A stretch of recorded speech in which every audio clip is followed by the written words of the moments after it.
Selamat berjumpa lagi. Kali ini saya akan membahas tentang Customer Relationship Management, atau kalau dikaitkan dengan e-business, maka kita masuk ke e-Customer Relationship Management. Sebelum kita membahas lebih lanjut tentang Customer Relationship Management, maka kita coba untuk menggali sebenarnya apa sih yang diinginkan atau situasi seperti apakah yang diharapkan oleh seorang pelanggan saat pelanggan tersebut bertransaksi di dalam sebuah perusahaan, jasa ataupun barang. Ya. Nah, kita lihat di dalam slide ini tentunya yang ingin kita jual ya, kalau kita dari sisi penjual itu adalah tentang keramah tamahan, ya kan? Kemudian ketersediaan barang, gitu. Ketersediaan kantong belanja. Mungkin tidak harus tas plastik, tetapi bisa juga kantong kertas. Kemudian eh, kebersihan, ya toh. Lalu contoh, ya. Kemudian penataan barang yang baik, informasi tentang produk, dan juga layanan-layanan khusus. Nah, yang perlu kita hindari dari seorang pebisnis adalah ketidakseadanya barang, ketidaktersediaannya suatu barang, ya toh, ketidakpedulian kita terhadap pelanggan, ya. Tidak adanya alat ukur yang barangkali baik, ya, atau terstandar, ya.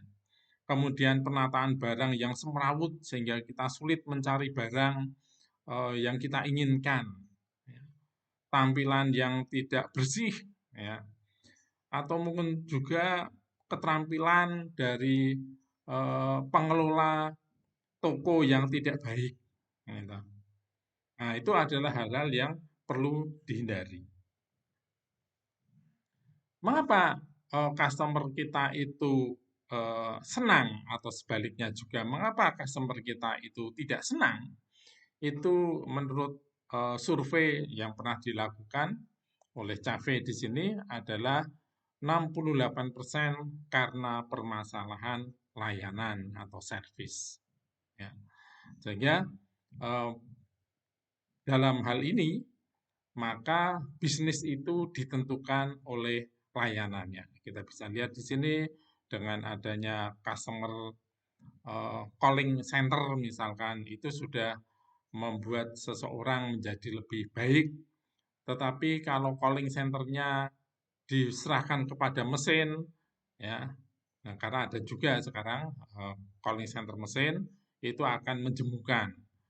Atau kalau dalam bentuk teks, barangkali kita bisa menggunakan robot ya, chatbot misalkan. Itu sekarang sudah mulai model ya, chatbot. Kita tidak pernah tahu siapa yang ngecat, tetapi itu menjadi baik menggunakan chatbot karena respon atau tanggapan terhadap keinginan kita itu minimal terjawab sebelumnya, meskipun belum tuntas ya. Oke, uh, kalau kita sudah bicara tentang call, call center atau mungkin kita bicara tentang chatting, mungkin kita bicara tentang chatbot, maka berarti kita sudah menyinggung adanya layanan konsumen secara online. Ya, itu sudah masuk ke online. Nah, kita masuk ke dalam pengertian CRM atau Customer Relationship Management. CRM adalah pendekatan untuk membangun dan mempertahankan bisnis jangka panjang dengan pelanggan. Nah, elemen kunci dalam e-bisnis itu adalah ya CRM ini, ya. Karena di dalam CRM ini biasanya ada beberapa aktivitas yang berkait dengan pelanggan. Yang pertama adalah pemilihan pelanggan. Yang kedua adalah akuisisi pelanggan.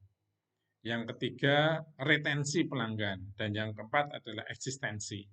Pemilihan itu bukan berarti kita pilih-pilih, tetapi memang kita harus mengenali pelanggan kita itu. Ya, Jadi ada sekian banyak orang yang bertransaksi, anggaplah itu sebagai calon pelanggan. Kemudian dari sekian orang yang melakukan transaksi kembali atau memberikan pembelian kembali, ya, membeli ulang, maka itu boleh dikatakan atau kita angkat menjadi pelanggan. Ya, kita mulai mengakuisisi. Nah, kalau kita sudah mulai mengakuisisi, maka kita semakin mengenali, ya, karakter perilaku belanja dari pelanggan tersebut.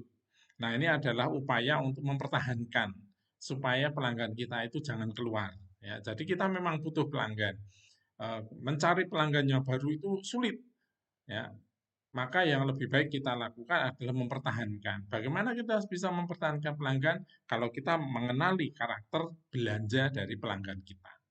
Nah, kalau kita sudah mulai berhasil mempertahankan pelanggan kita atau menjadikan pelanggan-pelanggan kita itu pelanggan yang loyal, maka langkah selanjutnya adalah melakukan ekstensi pelanggan.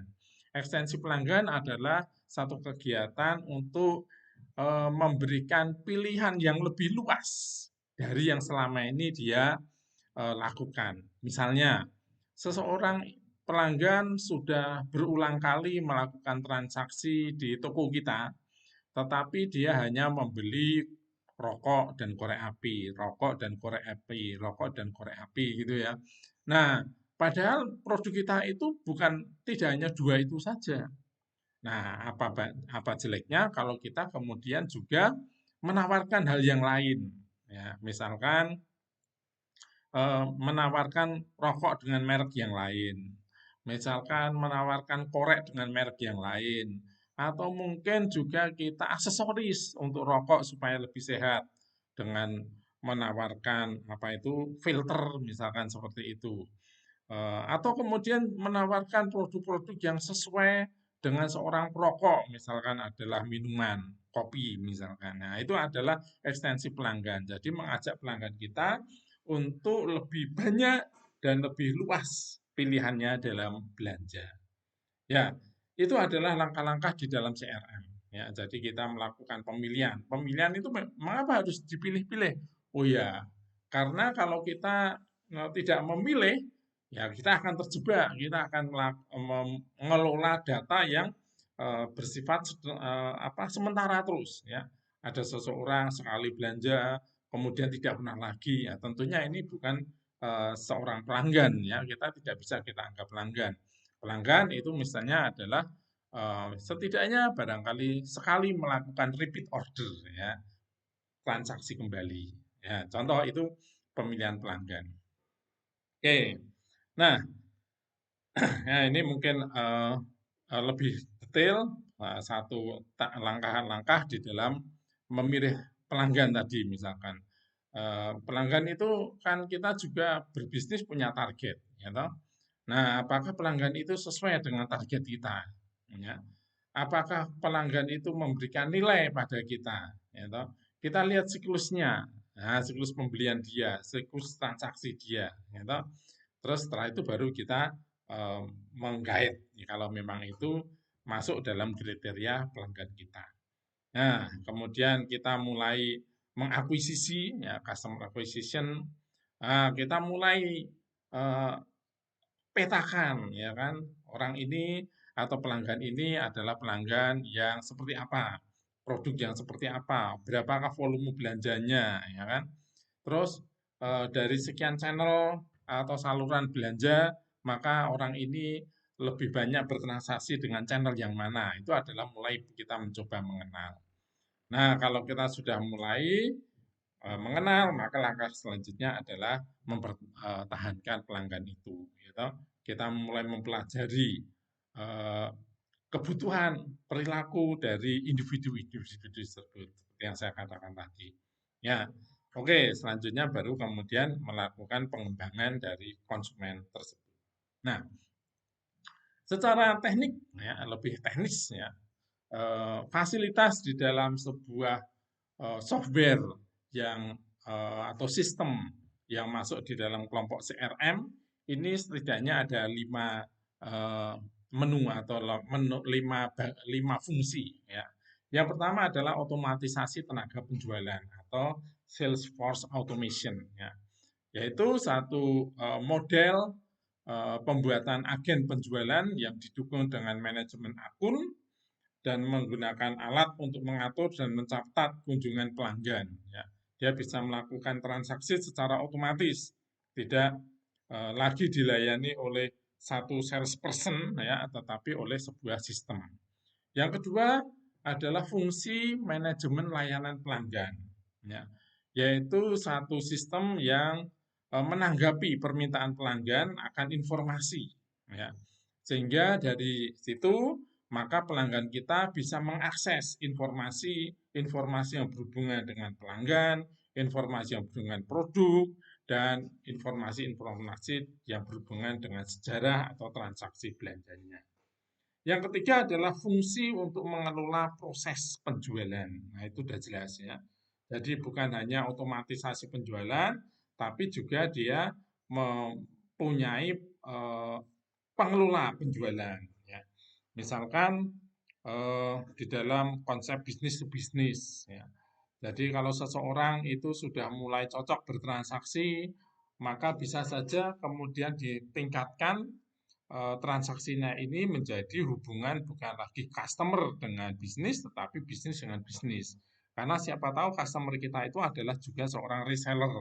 Nah, maka kalau sudah seperti itu, berarti berdasarkan sejarah sejarah belanja yang pernah dilakukan, kita bisa meningkatkan, ya.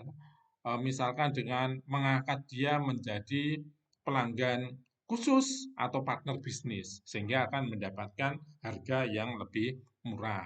Atau mungkin juga akan mempunyai fasilitas untuk mempunyai eh, keleluasaan untuk membayar, ya, tidak harus secara cash tapi bisa kredit atau mungkin menggunakan tempo tertentu.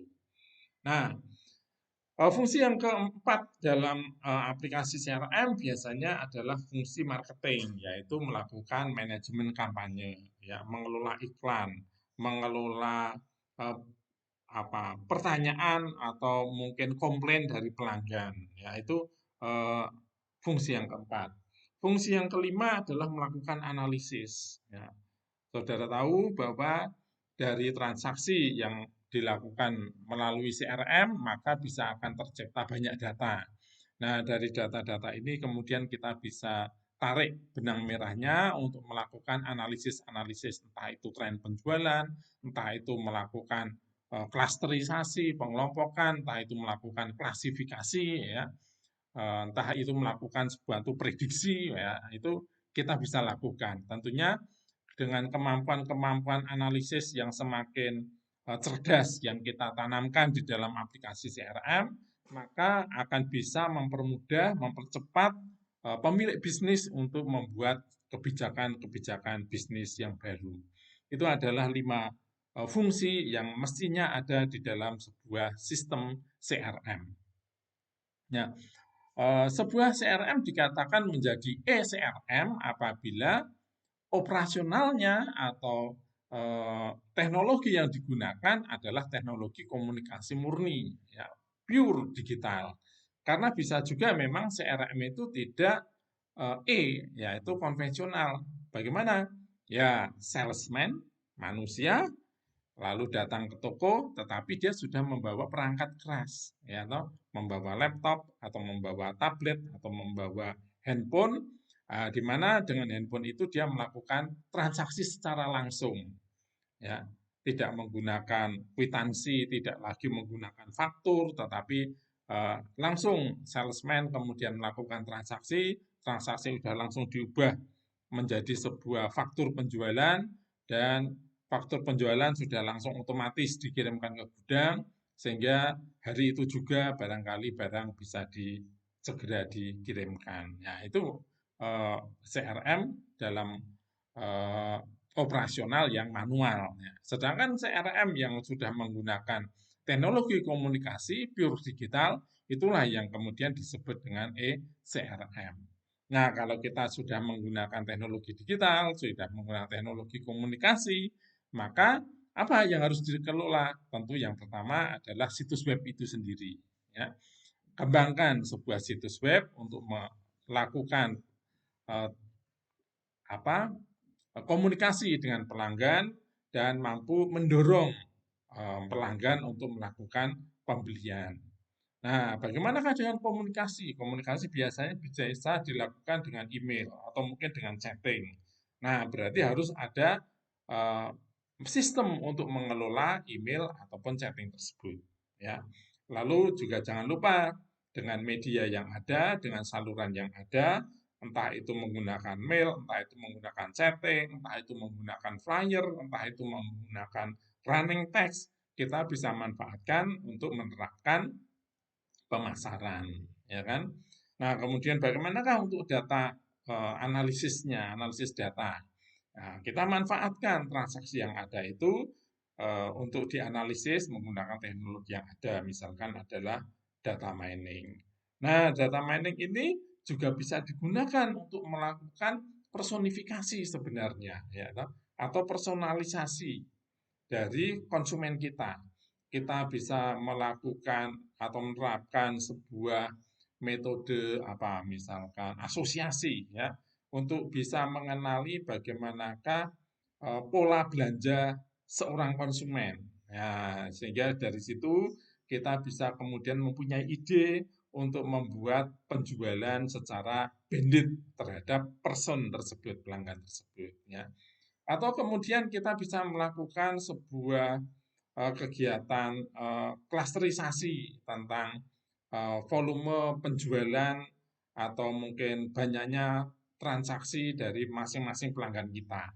Ada pelanggan yang sekali-kali, ada pelanggan yang rutin dengan volume yang besar. Nah, ini yang kemudian nanti kita bisa angkat barangkali di antara pelanggan-pelanggan kita bisa kita tarik menjadi partner bisnis ya, partner bisnis. Lalu juga menggunakan layanan pelanggan online yang selama yang sudah ada ya, misalkan call center ya atau menghitung FAQ ya frekuensi answer question ya atau seberapa banyak pertanyaan dan jawaban yang kita bisa lakukan. Ini penting. Semakin banyak pertanyaan dari pelanggan itu akan meningkatkan kemampuan kita untuk masuk dalam sebuah kegiatan pemasaran. Atau mungkin juga semakin banyak komentar dari seorang pelanggan itu juga bisa menaikkan citra atau brand dari perusahaan. Ya. Nah, tentu kualitas online itu juga akan menjadi penentu ya, bandwidth server yang aman dan segala macam itu akan menjadi penentu untuk seseorang melakukan transaksi secara berulang ya. Dan jangan lupa juga karena kita sadari banyak media-media yang bisa dilakukan atau yang bisa dijadikan untuk melakukan transaksi penjualan, maka gunakan multi channel ya, banyak saluran juga untuk melayani pelanggan. Apa keuntungan dari SCRM? Ini adalah dengan teknologi yang ada, kita bisa menghemat biaya untuk melakukan penargetan konsumen. Ya. Kita juga dengan lebih mudah untuk melakukan kustomisasi massal, lalu meningkatkan kedalaman, keleluasaan, dan hubungan yang lebih natural ya, terhadap konsumen kita. Lalu kita juga bisa akhirnya membuat suatu pembelajaran ya dari berbagai kejadian itu dari hubungan dengan pelanggan.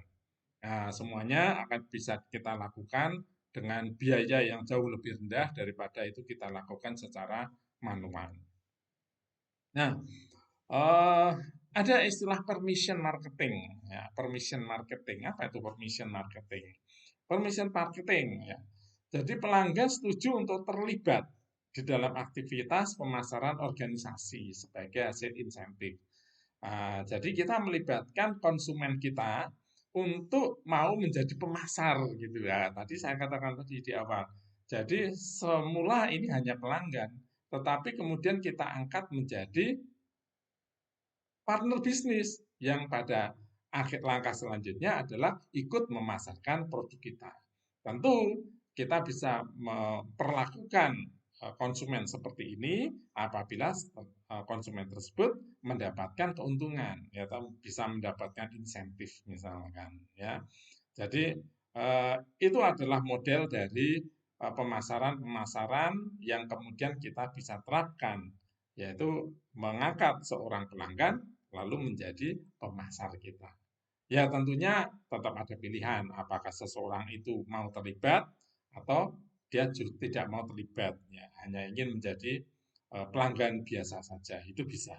Nah, bagaimanakah kita bisa melakukan eh, apa layanan itu dengan baik terhadap konsumen? Ini adalah gambaran seperti ini. Jadi kalau kita itu hanya menggunakan surat biasa, ya, maka komunikasinya kita akan lebih banyak, ya, karena kita harus melakukan konfirmasi ulang, konfirmasi ulang. Tapi kalau kita sudah menerapkan menggunakan teknologi, maka barangkali konfirmasi ini tidak perlu dilakukan secara manual, tetapi kita bisa melakukan analisis sendiri sebelum akhirnya memutuskan mengkonfirmasi atau tidak mengkonfirmasi. Ya, dalam kita mencoba untuk membuat profil dari pelanggan, maka kita memerlukan informasi untuk melakukan segmentasi. Apa itu? Ya, produk yang dia sering transaksi, berarti itu ketertarikan produk. Kemudian data-data demografi, ya, seperti jenis kelamin, usia, kemudian pekerjaan, atau mungkin tempat tinggal, itu juga akan berpengaruh. Lalu bagaimanakah peran dalam membuat keputusan membeli? Apakah dia itu membeli itu memang keputusan membeli itu dari dia sendiri atau mungkin dipengaruhi oleh orang lain? Ya, itu dipengaruhi orang lain atau mungkin juga dipengaruhi oleh iklan, ya. Karena kita juga mengetahui banyak pelanggan itu yang membeli itu tidak inisiatif sendiri, tidak karena kebutuhan, tetapi karena ikut tren, ya, ikut tren. Nah, kalau ikut tren berarti pentingnya sebuah tren itu.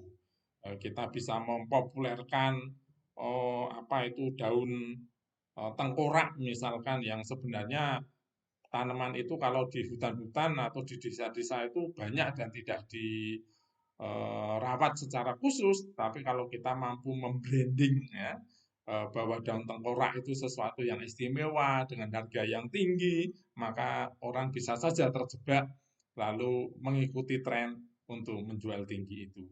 Contoh misalkan, ya, contoh lain barangkali tentang ini harga misalkan mobil bekas.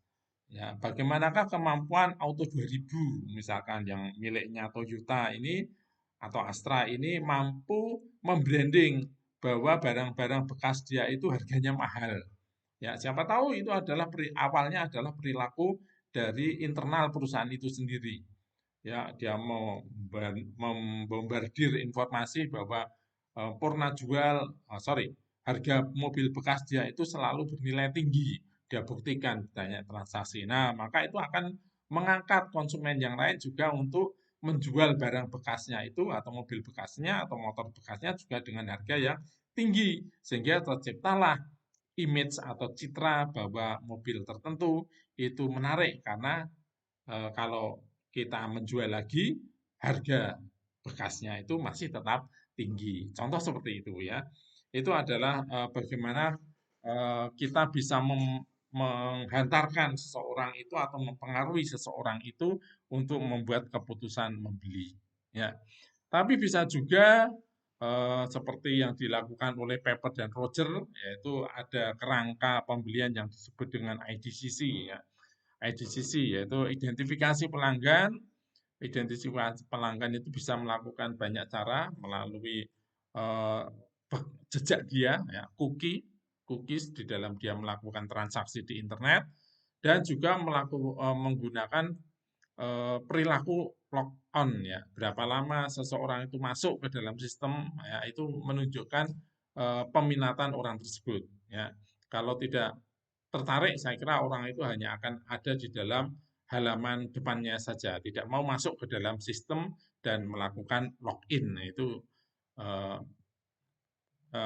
mengapa kita bisa membedakan dari situ.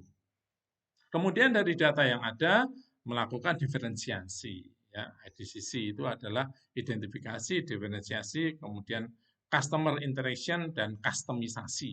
Ya.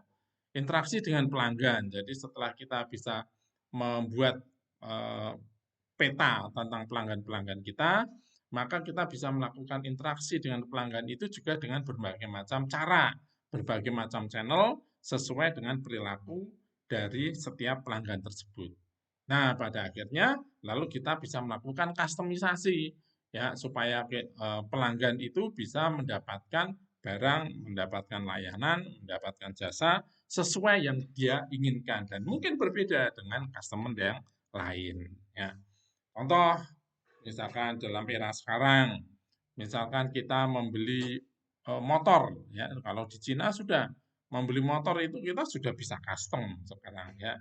Modelnya kita bisa custom, warnanya kita bisa custom ya, mesinnya barangkali tidak, tetapi tampilan luarnya yang kita bisa dapatkan secara custom ya.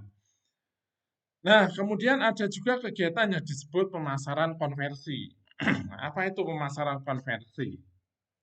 Yaitu mengubah menggunakan komunikasi pemasaran untuk memaksimalkan konversi dari pelanggan potensial menjadi pelanggan aktual. Tadi saya katakan di kegiatan dari CRM di awal itu adalah seleksi pelanggan, ya. Jadi pada waktu kita seseorang itu melakukan transaksi, jangan dianggap itu sebagai pelanggan, tetapi calon pelanggan. Nah, kemudian dari calon pelanggan ini, kalau dia sudah melakukan repeat, nah berarti itu dianggap sebagai pelanggan yang potensial untuk kita angkat selanjutnya menjadi pelanggan aktual. Nah, kalau kita sudah menjadi pelanggan aktual, pelanggan tetap, maka kita bisa lakukan eh, retensi tadi, ya toh, mencoba untuk mempertahankan dan kemudian meningkatkan ekstensi dari pelanggan tersebut supaya dia kemudian menjadi pelanggan kita dan membeli dalam skala produk yang lebih luas ya. Nah, Agrawal itu dalam melakukan pemasaran konversi menggunakan scorecard yang terdiri dari 3 item, yaitu daya tarik dari barang atau mungkin layanan, kemudian konversi itu sendiri, dan penyimpanan. Ya. Ada 5 jenis pengguna web. Nah, ini adalah kalau kita sudah bertransaksi melalui atau secara online. Nah, di sini kita juga harus tahu ada 5 jenis pengguna web. Yang pertama adalah pencari informasi yang diarahkan. Jadi dia mencari informasi itu karena dia sudah mempunyai latar belakang ya. Saya ingin cari informasi tentang ini dan menurut yang dia tahu dia harus melakukan dengan cara seperti ini. Nah, itu namanya pencari informasinya diarahkan. Tetapi ada juga pencari informasinya tidak diarahkan. Ya, googling mungkin barangkali istilah yang baru. Googling tapi nggak jelas dia mau cari apa, sehingga dia bisa lari kemana saja. Ya, ini adalah pencari informasi yang tidak diarahkan. Nah, sekedar informasi. Nah, kemudian ada pembeli, pembeli yang diarahkan. Ya. Seseorang yang membeli itu karena memang sudah tahu apa yang harus dia beli. Ini namanya pembeli yang diarahkan. Sehingga dia bisa saja mencari dari berbagai channel, dia mencari berbagai toko, tetapi yang dicari ya itu saja. Ya, ada juga seseorang pengguna web yang tidak jelas membeli apa, kecuali dia tahu bahwa ini ada sesuatu yang murah. Itu juga ada sekarang ini. Ya, jadi dengan transaksi online yang mudah, lalu ada kelompok orang yang tergiur dengan pembelian barang murah. Maka saudara lihat bahwa di dalam mencantumkan harga-harga di dalam web itu banyak sekali istilah promo, yaitu harga aslinya 200.000 lalu dipromo menjadi 60.000. Padahal sebenarnya aslinya ya harganya ya cuma 50.000 barangkali. Nah, tetapi dengan cara seperti ini orang itu bisa tergiur ya. Bahkan di satu situs online saya lihat ada yang menjual mystery box ya. Mystery box itu apa ya mystery box? Ternyata ada sebuah hanya membeli sebuah kotak ya, yang isinya kita nggak tahu. Tapi kotak itu dihargai, misalkan kotak ini harganya 500.000. Nah, kemudian kita beli. Nah, isinya apa? Kita nggak tahu. Ya, barangkali kita bisa cocok, tapi bisa juga tidak cocok. Ternyata model seperti itu banyak laku juga. Buktinya apa? Di situs itu saya lihat selalu ada. Ya, dan saya juga pernah melihat di YouTube itu banyak orang-orang yang memamerkan mystery box ya sampai dengan dia mau membeli mystery box seharga 2 juta. Padahal isinya tidak tahu. Ternyata setelah dibuka isinya adalah misalkan masker 10 box sendiri. Waduh, 10 box buat apa? Ya, kemudian hal-hal yang ternyata tidak dia gunakan. Tetapi ada juga yang memang box yang menarik isinya itu sehingga dia merasa untung lalu ya bisa saja membeli mystery box yang berikutnya. Ya, ini barangkali orang yang seperti itu adalah pencari hiburan ya. Jadi belanja itu tidak berdasarkan kebutuhan, tidak berdasarkan sebuah harga, tetapi hiburan ya. Hiburan. Wah, itu keren juga ya, hiburan ya. Ini hebat sekali kalau orang yang belanja tapi sekedar hiburan ya. Jadi tidak penting harganya dan tidak penting barangnya, ya yang penting jual belinya. Oke.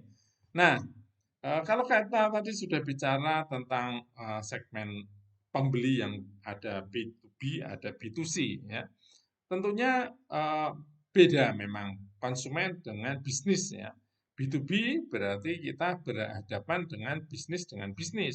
Maka kita anggap bahwa konsumen itu adalah partner bisnis kita.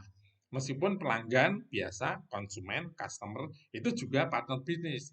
Tetapi ini partner bisnis yang lebih karena dia akan membeli biasanya dalam partai yang besar dan juga mau tidak mau pasti akan mempromosikan barang tersebut ke orang lain sehingga kita pun akan terbantu dengan kegiatan aktivitas promo dia.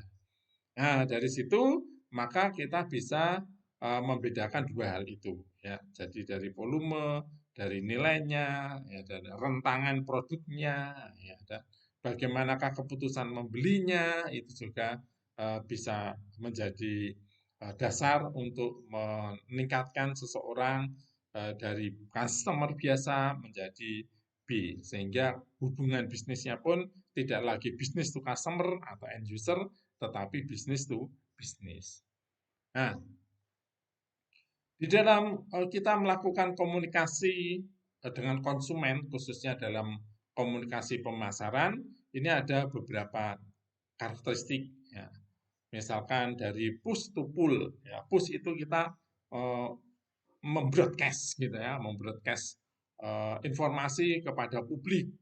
Tetapi bisa juga kemudian kita bisa menarik ya. Eh, Publik itu sudah menilai kita. Publik itu sudah memberikan komentar kepada kita. Nah, dari situ lalu kemudian kita bisa menciptakan produk yang baru. Ya, misalkan kita bisnisnya tentang motor barangkali ya. Kalau selama ini memang produsen yang besar itu akan mempush produk baru. Ini saya punya produk yang baru, saya beli, saya jual. Saya punya produk yang baru nih, saya tawarkan lagi. Tetapi bisa saja kemudian kita ubah. Konsumen itu sekarang ingin produk motor seperti apa sih? Nah, kemudian dari omongan para pengguna motor tersebut, maka kita memproduksi ya motor sesuai dengan yang diomongkan orang itu. Itu artinya kita menarik informasi dari konsumen atau dari publik untuk mengcreate produk kita. Nah, dari monolog ke dialog ya. Jadi kalau perusahaan selama ini ya jualan produk ya sudah itu saja. Meskipun sebenarnya kalau di dalam bisnis tradisional bahkan sudah terjadi dialog itu hebatnya di bisnis tradisional mengapa sampai sekarang pun masih eh, hidup. Eh, Pasar tradisional kapanpun sepertinya sulit untuk dihapuskan karena kemenangan di dialog yang mendalam itu. Ya, contoh apa? Misalkan saudara membeli soto ya. Kalau pembelian soto secara dialog ya, kita membeli soto secara langsung gitu, saudara kan bisa. Saya beli soto tapi sounnya sedikit saja. Saya beli soto nasinya separuh ya. Saya beli soto kuahnya jangan banyak-banyak. saya membeli soto kuah dan nasinya dipisah. Nah, misalkan itu. Itu adalah bisnis yang dialog. Kalau kita secara online atau misalkan di supermarket, ya nggak bisa. Makanan siap saji nggak bisa kita seperti itu ya. Saya beli ayam goreng tapi tepungnya dikit aja ya, nggak bisa. Sudah standarnya ayam goreng itu tepungnya segini. Ya, pedesnya segini. Wah, kepedesan itu kita nggak bisa. Ya, maka kemudian untuk mengakali itu, lalu sekarang banyak rumah makan itu menggunakan tingkat kepedesan ya, level 1, level 2 dan segala macam. Nah, itu contoh dialog ya. Dan nanti memang bukan nanti saat ini sudah ada ya bisnis-bisnis secara dialog meskipun itu dilakukan secara online ya. Nah, kemudian komunikasi dari satu ke banyak ya, dari kita ke banyak orang broadcast menjadi satu ke beberapa atau satu ke satu. Nah, ini yang dikatakan tadi personifikasi ya, customisasi. Ya, jadi kita bisa melayani pelanggan itu orang per orang secara unik. Ya, membeli barang secara unik ya, kebutuhan orang tersebut. Ya. Kemudian komunikasi dari satu ke banyak hingga banyak ke banyak. Wah, ini apa? Ini komunitas ya. Kita membentuk komunitas. Di dalam eh, bisnis kendaraan itu sudah banyak sekarang komunitas. Komunitas yang dibentuk oleh pemilik kendaraan. NMAX Community misalkan. Eh, PC Max Community misalkan ya seperti itu. Mengapa? Nah, itu akan memunculkan sebuah apa? Pemasaran yang gratis, pemasaran yang gratis. Karena dengan adanya komunitas lalu akan meningkatkan rasa memiliki itu lebih tinggi. Sehingga barangkali orang ini akan lebih dalam lagi dan lebih lama lagi mencintai produk tersebut. Kalau dia barangkali bosen ataupun tidak bosen, dia ingin membeli produk yang sama. Dan juga dari komunitas ini akan sering muncul satu ide-ide baru untuk memperbaiki produk itu sendiri dan akhirnya untuk menaikkan penjualan produk itu. Ya, dari lean back menjadi lean forward. Ya, dari kita mulai dari menuntun dari belakang, ya, kita menjadi lean forward. Ya, kita yang menentukan pasar. Wah, hebat ini. Satu perusahaan kalau sudah menentukan pasar, wow, ini yang diharapkan. Apapun produknya pasti ditelan. Ya. Kemudian bagaimanakah komunikasi pemasaran ini sekarang juga tidak dipungkiri akan dipengaruhi oleh media, ya. Media komunikasi yang banyak beraneka ragam ini juga akan mempengaruhi komunikasi pemasaran. Lalu juga perantara komunikasi. Ya. Mengapa kita harus meningkatkan perantara? Karena berarti semakin panjang rantai komunikasi itu. Ya, semakin panjang rantai komunikasi berarti akan semakin banyak telinga atau mungkin semakin banyak konsumen yang mendengarkan komunikasi tersebut. Nah, tetapi intinya dari apapun juga kegiatan itu kita tetap harus eh, mementingkan integrasi. Ya. Oke, nah ini beberapa teknik eh, komunikasi e-commerce yang ada, ya, seperti search marketing, ya. Saudara kenal SEO, saudara kenal PPC, ya itu bisa digunakan. Lalu menggunakan online online PR, public relation, ya. Ada media alerting services.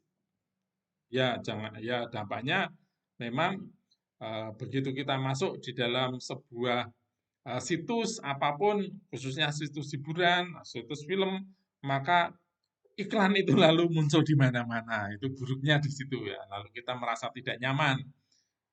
Apalagi kalau iklannya nggak cocok dengan selera kita ya. Itu contoh online public relation. Kemudian ada online partnership ya. Online partnership berarti kita membuat satu hubungan secara formal sebelumnya. Sehingga kita lalu bisa menggunakan partner tersebut untuk banyak hal ya, atau meningkatkan link penjualan, untuk melakukan afiliasi pemasaran, untuk membuat sponsorship atau co-branding dan segala macam. Ya, kemudian menggunakan iklan yang interaktif. Iklan yang interaktif. Nah, kita tahu sekarang ini banyak model iklan apa itu muncul secara sporadis gitu ya. Lalu bahkan kita ingin mengklik, misalkan kita sedang membaca berita, kita mau mengklik berita ternyata masuknya malah masuk ke sebuah iklan. Ya, ini contoh sebagai interactive advertising. Lalu bisa juga kita menggunakan email ya, yang kemudian muncul hal yang buruk dari email ini karena kita banyak iklan-iklan yang masuk dalam produk kita, dalam mailbox kita dan iklan itu tidak kita sukai, maka kita anggap itu sebagai spam ya, seperti itu. Nah, lalu yang sekarang ini juga mulai populer dengan banyak media sosial ini adalah viral marketing, ya toh, viral-viralan, ya.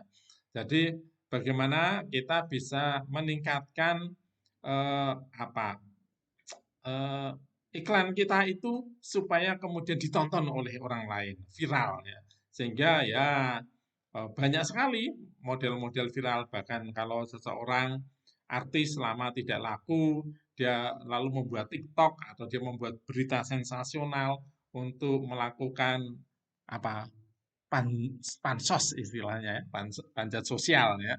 Itu termasuk viral marketing ya. Saat ini banyak sekali model seperti itu. Ada yang masih di dalam kerangka budaya kita, tetapi juga barangkali ada yang sudah melenceng. Tapi kalau saudara sebagai pengamat TikTok misalkan ya, kita lihat bagaimana di TikTok itu semakin banyak orang-orang masyarakat kita, masyarakat desa yang lebih ekspresif ya, lebih ekspresif dalam tanda petik. Maksudnya dalam tanda petik itu kalau saya kadang-kadang kok kentir gitu ya. Kok mau ya orang itu berakting seperti itu ya. Tapi nggak apa-apa karena itu ingin supaya produk dia itu viral ya. Oke, eh ya komunikasi marketing online yang barangkali lebih populer itu memang adalah SEO. Mengapa kita menggunakan SEO ya? Karena kita bertransaksi online itu menggunakan web. SEO adalah salah satu cara untuk mempopulerkan web kita. Karena ada jutaan web. Kalau orang tidak kenal dengan web kita, tidak ada pengarah ke web kita, wah ya kita tidak akan dikenal juga. Maka SEO adalah atau search engine eh, optimization ini adalah upaya untuk mempopulerkan web kita melalui mesin pencari. Ya, tapi sebenarnya tidak hanya mesin pencari saja, tetapi juga menggunakan media-media yang lain. Ya. Karena mengapa pakai mesin pencari ya? Orang biasanya akan mencari sesuatu itu akan menggunakan mesin pencari. Ya, Google misalkan ya, mau googling atau bisa melakukan menggunakan media yang lain, Yahoo, tapi udah tidak populer ya. Yang paling populer ya googling itu. Nah, bagaimanakah kalau seseorang itu mencari produk lewat Google tersebut, maka web kita itu muncul pada halaman pertama atau mungkin 5 halaman eh, depan dari yang dicari itu. Karena ya biasanya orang itu bertahan untuk mencari hanya sampai halaman 35. Kalau lebih dari itu orang sudah tidak akan tercari. Nah, demikian pula kita juga bisa menggunakan tautan yang lain ya. Misalkan kita berhubungan dengan kalau apa sih produk kita yang kita jual? Misalkan produk kita adalah produk furnitur. Maka saat ada orang bicara tentang hotel, nah di hotel ada furnitur, maka kita klik lalu bisa juga muncul nama web kita juga. Ya. Kalau di situ ada orang bilang tentang perumahan, maka web kita juga bisa munculkan di situ. Itu adalah upaya pansos juga sebenarnya panjat sosial untuk mengenalkan web kita ya. Karena terlalu banyak web yang ada di dunia internet ini, kita perlu supaya orang itu kenal dengan web kita. Itu teknik dari SEO. Tidak ada satu formula eh, yang baku untuk mempopulerkan. ya.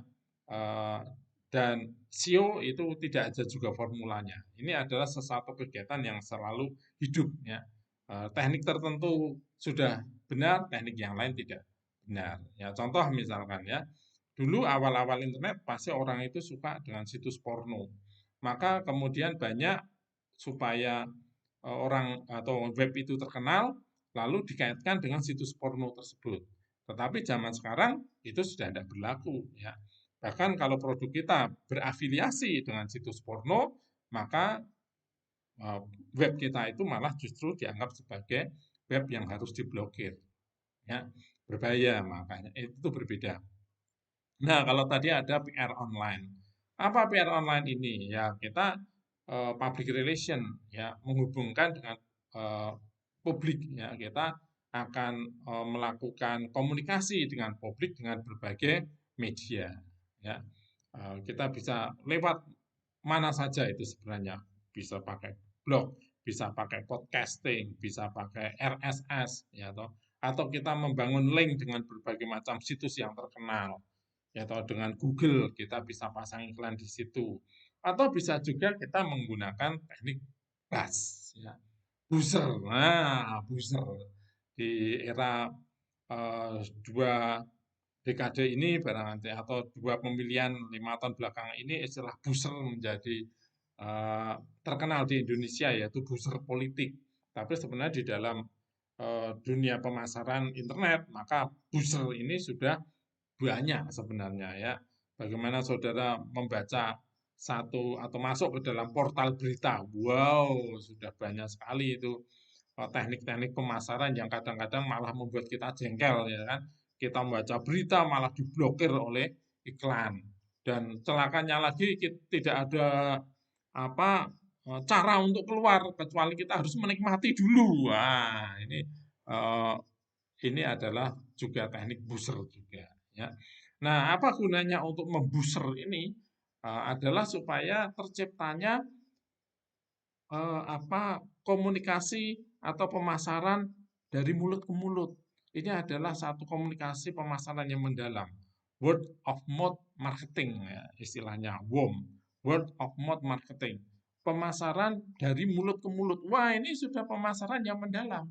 Ya, jadi tidak menggunakan media sosial lagi, tetapi menggunakan media omongan orang. Berarti ini sudah tercipta satu komunitas yang saling bisik-bisik, ya toh, menularkan informasi itu. Ini satu eh, apa volume komunikasi pemasaran yang sangat kuat.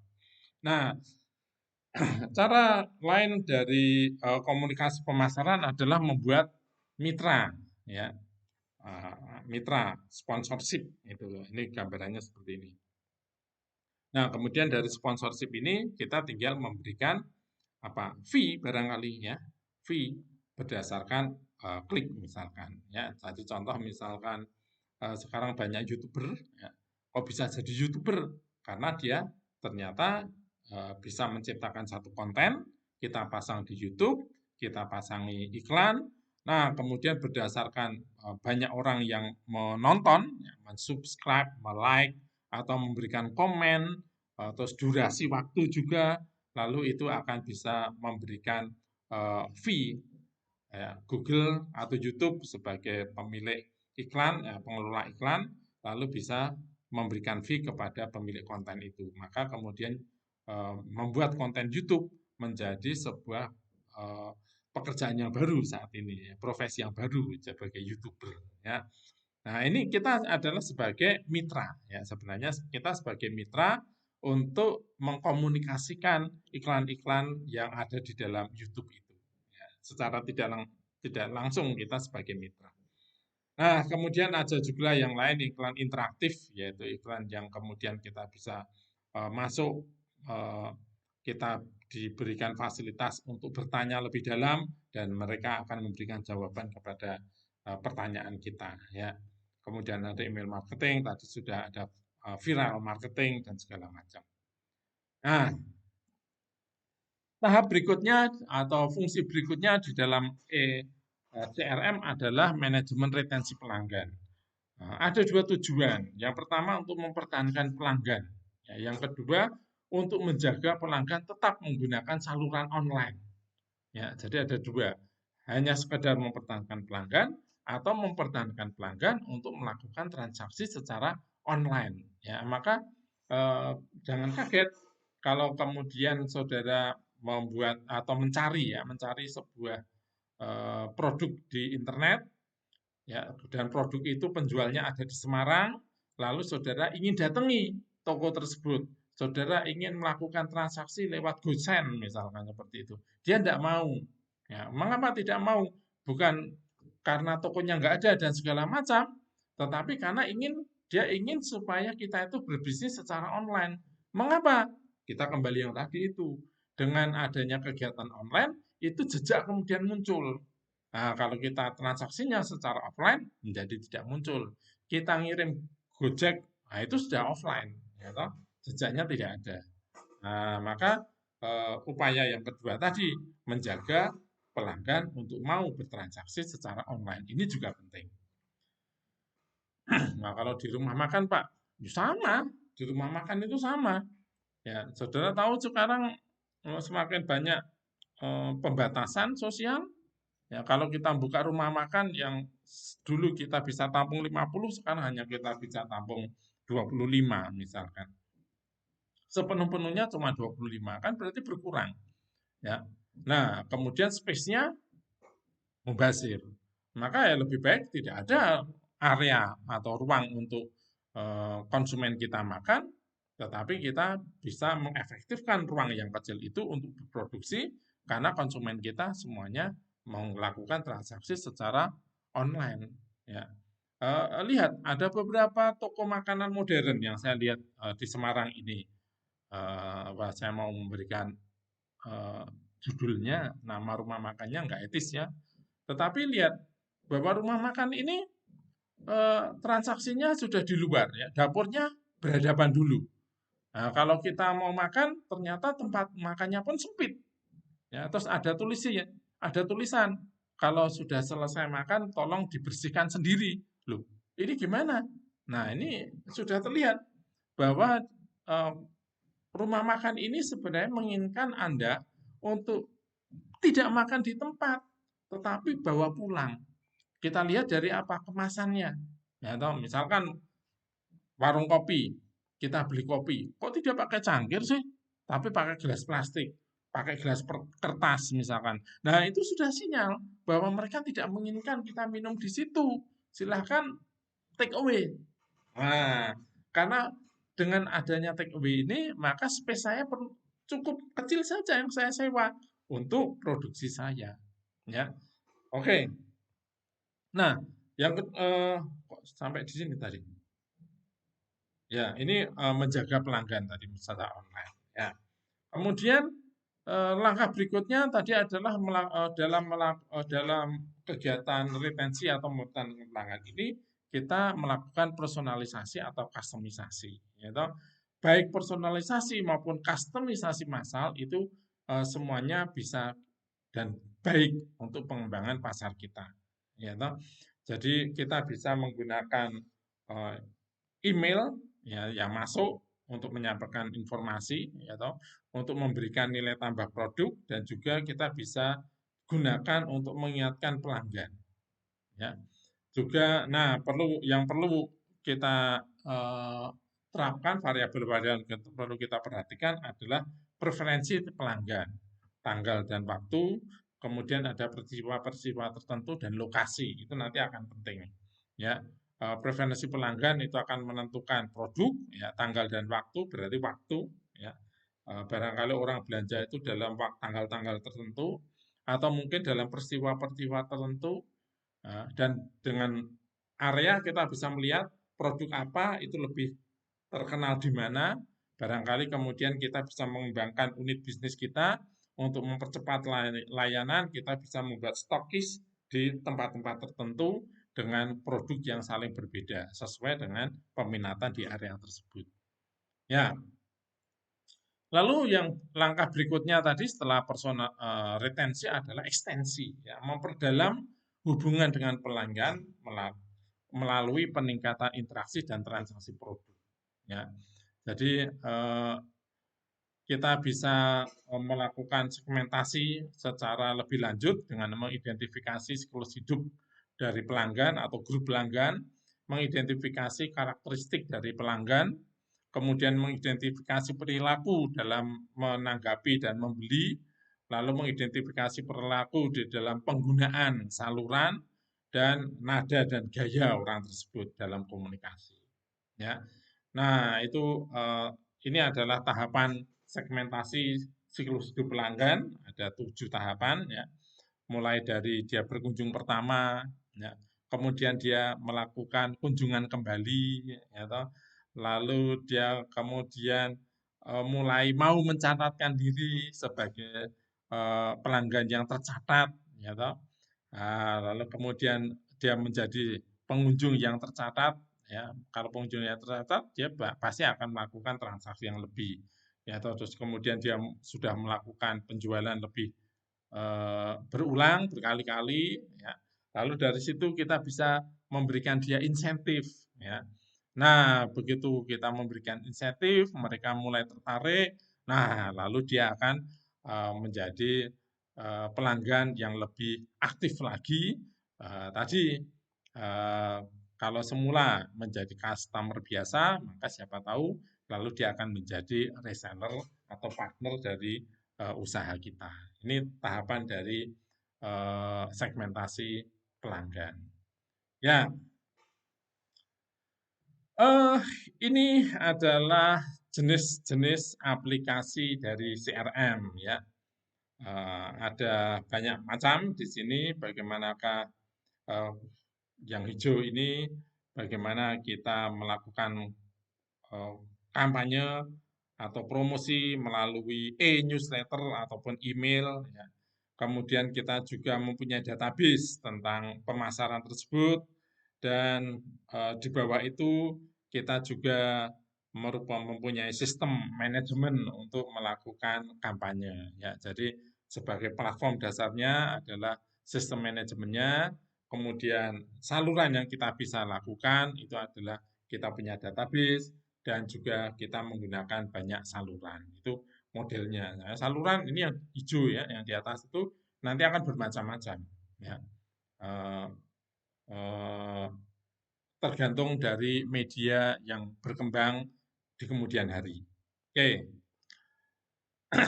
nah pada akhir pertemuan ini maka dari sini kita bisa ringkas bahwa tujuan CRM atau eCRM adalah untuk meningkatkan loyalitas pelanggan guna meningkatkan profitabilitas. Dan CRM bertujuan untuk meningkatkan layanan pelanggan di setiap level. Yang ketiga, komunikasi fokus pada akuisisi, retensi, dan ekstensi pelanggan. Nah, termasuk penggunaan media, baik itu media tradisional maupun media online secara khusus. Ya. Sampai di sini, kalau ada pertanyaan silahkan nanti bisa melalui WA grup atau juga bisa melalui channel komunikasi atau mungkin menggunakan eh, apa eh, teks yang tersedia di dalam saluran ini. Sampai bertemu lagi.